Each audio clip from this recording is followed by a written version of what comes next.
In this week's Health Nugget, I will be discussing the benefits of elderflower and elderberry, a must for this year's cold and flu season. I will also be showing you how to make a simple elderberry syrup.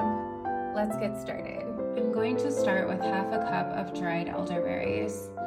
Elderberries are known for being anti-inflammatory, antiviral, antispasmodic, and helps relieve mucus buildup. Elderflowers and elderberries are immune stimulating. They're full of vitamins and antioxidants. This is all you would need to make the simple elderberry syrup.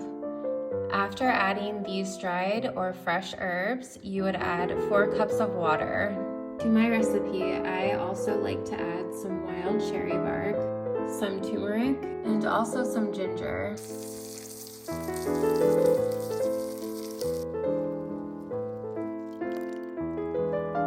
The final step is to add honey.